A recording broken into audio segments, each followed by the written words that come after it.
രസകരമായൊരു വാർത്ത ഇപ്പോൾ കണ്ടിരുന്നു. പാമ്പിൻ്റെ കടി വെച്ചിട്ട് അദ്ദേഹം ആ പാമ്പിനെയും പിടിച്ചുകൊണ്ട് ആശുപത്രിയിലേക്ക് ചെന്നേക്കാണ്. കടിച്ച പാമ്പിനെ കൊണ്ട് വിഷമറിപ്പിക്കാൻ. ഏജാതി മനുഷ്യന്മാരാ നോക്കണേ. നമ്മളൊക്കെ പാമ്പിനെ കണ്ടാൽ തന്നെ നമ്മുടെ പാതി ജീവൻ അവിടെ പോയി. അപ്പോഴാണ് പുള്ളി പാമ്പിനെയും പിടിച്ചുകൊണ്ട് ഹോസ്പിറ്റലിലേക്ക് പോയേക്കുന്നത്. നമ്മൾ ഇത്രയും കാലം വിചാരിച്ചുകൊണ്ടിരുന്ന പല സമ്പ്രദായങ്ങളും തെറ്റാന്നൊക്കെ പറയുന്നുണ്ട്. പാമ്പ് കടിയേറ്റതിന് മുകളിൽ ടൈറ്റായി കെട്ടരുത്, ചോര കടിച്ചു തുപ്പി കളയരുത്, നാട്ടുവൈദ്യം ചെയ്തുകൊണ്ട് സമയം കളയരുത്. ഇതിൻ്റെ ഏക പരിഹാരം എന്ന് പറയുന്നത് ആൻറ്റിവെനം മാത്രമാണെന്നൊക്കെയാണ് ഇപ്പോൾ പ്രചരിക്കുന്നത്.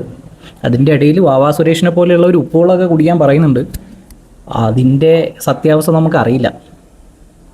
പരീക്ഷിച്ച് നോക്കാം, സമയം വരട്ടെ. ഇവിടെ ഈ അടുത്ത് കഴിഞ്ഞ ദിവസം ഒരു വ്യക്തി പാമ്പ് കടിയേറ്റ് മരിക്കുകയുണ്ടായി. ഈ ആൻറ്റിവെനുള്ള നമ്മുടെ തൊട്ടടുത്തുള്ള ആശുപത്രി മാനന്തവാടിയാണ്.